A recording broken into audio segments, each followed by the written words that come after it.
দর্শক, এই মুহূর্তে আমি দাঁড়িয়ে রয়েছি দূতাবাসের ঠিক গেটের সামনে। আপনারা দেখতে পাচ্ছেন আমার পিছনে অসংখ্য প্রবাসীরা ব্যানার নিয়ে দাঁড়িয়ে রয়েছেন।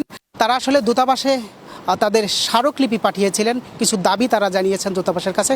আপনাদেরকে আরেকটু জানিয়ে রাখি যে বহুল আলোচিত বাংলাদেশের জন্য মালয়েশিয়ার শ্রমবাজার উন্মুক্ত হতে যাচ্ছে। তারই লক্ষ্যে গতকাল প্রবাসী কল্যাণ ও বৈদেশিক কর্মসংস্থান মন্ত্রণালয়ের উপদেষ্টা ডক্টর আসিফ নজরুল মালয়েশিয়াতে এসেছেন। আগামীকাল অর্থাৎ 15ই মে মালয়েশিয়ার মানব সম্পদ মন্ত্রণালয় এবং স্বরাষ্ট্র মন্ত্রণালয়ে এই কলিং সংক্রান্ত বিষয়ে গুরুত্বপূর্ণ মিটিং রয়েছে। আশা করা যাচ্ছে খুব শীঘ্রই বাংলাদেশিদের জন্য মালয়েশিয়ার শ্রমবাজার আরও উন্মুক্ত হবে। তবে আপনাদের আরেকটি বিষয় জানিয়ে রাখি, ইতিমধ্যেই 2022 সালের কলিংয়ে যারা মালয়েশিয়া ছিলেন অনেকেই কিন্তু এখানে কাজ পাননি এবং প্রত্যাশা অনুযায়ী চাকরি পাননি। তারা কিন্তু দীর্ঘদিন বেকার ছিলেন এবং তারা কিন্তু আসলে পরিবার থেকে 5 লাখ 6 লাখ টাকা কিন্তু ঋণ করে, বিভিন্ন জায়গা থেকে ঋণ করেই কিন্তু মালয়েশিয়াতে কাজের উদ্দেশ্যে পাড়ি জমিয়েছিলেন, কিন্তু তারা মালয়েশিয়াতে কিন্তু আশানুরূপ কাজ কিন্তু তারা পাননি, যে কারণে তারা অনেকেই বেকার জীবন বরণ করে নিয়েছিলেন। আপনাদেরকে আরেকটু বিষয় বলে রাখি, এই যে নাম সর্বস্ব যেসব কোম্পানিতে শ্রমিকরা এসে যে প্রতারিত হচ্ছে তাদের বিরুদ্ধে ব্যবস্থা নেওয়া এবং এবারের কলিগে যেন আসলে প্রবাসীরা সঠিক কাজ এসে পান এবং কোনোভাবে যেন প্রতারিত না হন এবং সরকার নির্ধারিত যে ফি রয়েছে সেই ফির মাধ্যমে সিন্ডিকেট মুক্ত যেন তারা আসলে মালয়েশিয়াতে আসতে পারেন, এরকমই দাবি প্রবাসীরা করেছেন। ইতিমধ্যেই প্রবাসী অধিকার পরিষদ এবং এবি পার্টি এবং মালয়েশিয়ার যুবদল থেকে 3বার তারা মালয়েশিয়ার হাইকমিশনে কিন্তু স্মারকলিপি দিয়েছেন যে সিন্ডিকেট মুক্ত শ্রম বাজার যেন ওপেন হয় এবং সরকার নির্ধারিত যে খরচ রয়েছে সেই খরচের মাধ্যমে কিন্তু তারা যেন মালয়েশিয়াতে আসতে পারেন। এছাড়া যারা এখানে অবৈধ রয়েছেন তাদেরকে যেন আসলে বৈধতা দেওয়া হয় এবং এখনও পর্যন্ত বাংলাদেশিদের জন্য রয়েছে সিঙ্গেল এন্ট্রি ভিসা, অর্থাৎ মালয়েশিয়াতে এক বছরের যে ভিসার মেয়াদ থাকে সেই ভিসার মেয়াদে যেন তারা একবারই বাংলাদেশে যেতে পারেন।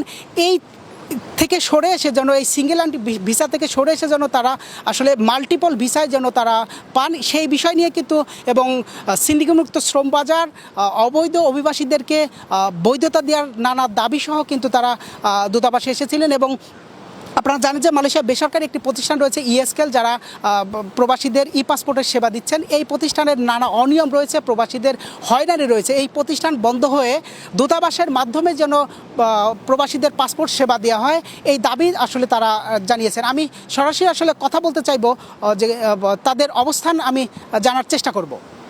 আসলে আমরা প্রথম এখানে আজকে আমরা একত্রিত হয়েছি যে মালয়েশিয়াতে শ্রম বাজার খুলতে যাচ্ছে।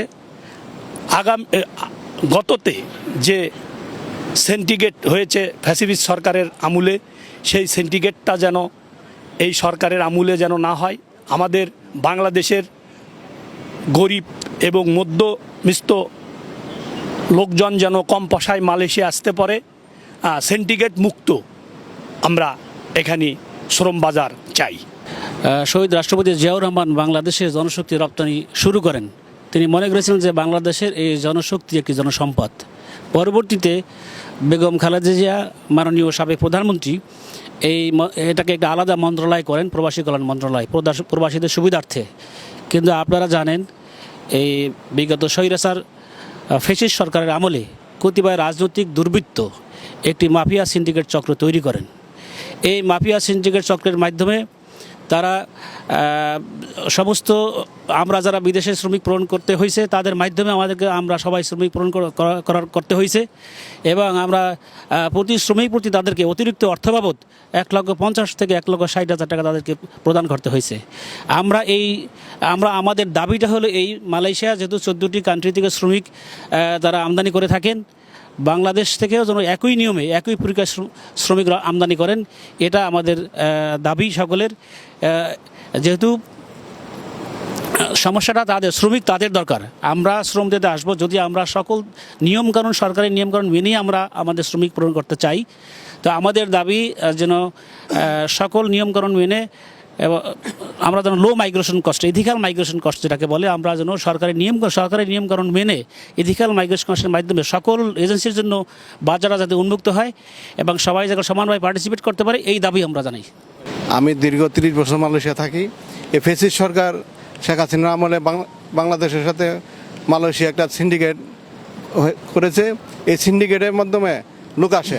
আমরা সিন্ডিকেট চাই না, সিন্ডিকেট মুক্ত বাংলাদেশ চাই এবং লোকজন আসবে অল্প টাকা দিয়া লোকজন যেন হয়রানি না হয়, এম্বাসিতে অ্যাটাস্টেশন দেওয়ার সময় যেন বারবার ইনভেস্টিগেশন করে যে কোম্পানির লোকের যতদিন দরকার ততটুকুই যেন দেয়। আজকে এখানে আমরা সবাই বাংলাদেশি জাতীয়তাবাদী যুবদল একত্রিত হয়েছি। এই যে মাসুদ গং বিগত দিনে যে সিন্ডিকেটের হোতা জেনারেল মাসুদ্দিন চৌধুরী, আমরা চাই না এই হোতার মাধ্যমে আবারও মালয়েশিয়াতে সিন্ডিকেট হোক। সিন্ডিকেট এই শ্রমবাজার আমরা সিন্ডিকেট মুক্ত চাই। বাংলাদেশ জাতীয়তাবাদী যুব দলের পক্ষ থেকে আমরা আজকে মালয়েশিয়া হাই কমিশনে এসেছি কিছু দাবি দাবা নিয়ে, এবং প্রথম একটা দাবি দাবার ভিতরে আমার প্রথম কথাটা হচ্ছে যে বাংলাদেশ বৈদেশিক কর্মসংস্থান মন্ত্রণালয়ের মাননীয় উপদেষ্টা আসিফ নজরুল স্যার এসেছেন। আমরা তাদের কাছে দাবি জানাবো যে আমাদের যে শ্রমবাজারটা সিন্ডিকেট মুক্ত চাই, এবং আমাদের যে মাল্টিপল ভিসা আমাদের পাই না, আমরা বাঙালিরা পাই না। আর বাঙালিরা কেন পায় না এই প্রশ্নের জবাবটা আমার মনে হয় বাংলাদেশ হাই কমিশন অবশ্যই দিতে বাধ্য, কিন্তু আসলে তারা দেয় না। ওকে, সবাই মুখে বলে যে আমরা রেমিটেন্স যোদ্ধা, কিন্তু আসলে আমাদের রেমিটেন্স যোদ্ধার কি সবমর্যাদা আমরা কি পাই? আমরা পাচ্ছি না। তারপরেও কিন্তু আমরা দেশের জন্য কাজ করে যাচ্ছি, এবং বাংলাদেশ জাতীয়তাবাদী যুব দলের পক্ষ থেকে আমরা আজকে এখানে দাঁড়িয়েছি। অবশ্যই আমরা একটা ভালো ফলাফল পাবো। দর্শক, তারা আসলে জানাচ্ছিলেন তাদের নানা অভিযোগের কথা, এবং তারা আশা ব্যক্ত করেন যে এবারের সফরে ডক্টর আসিফ নজরুল প্রবাসীদের সাথে কথা বলবেন, প্রবাসীদের দুঃখ দুর্দশা শুনবেন, এবং সিন্ডিকেট মুক্ত শ্রমবাজার যেন সবার জন্য উন্মুক্ত হয় সেই বিষয়ে তিনি আসলে প্রয়োজনীয় পদক্ষেপ নেবেন, যেন এই শ্রমবাজারের জন্য বাংলাদেশিদের স্বার্থ যেন সবার আগে দেখা হয়। Sourav, RTV, Malaysia.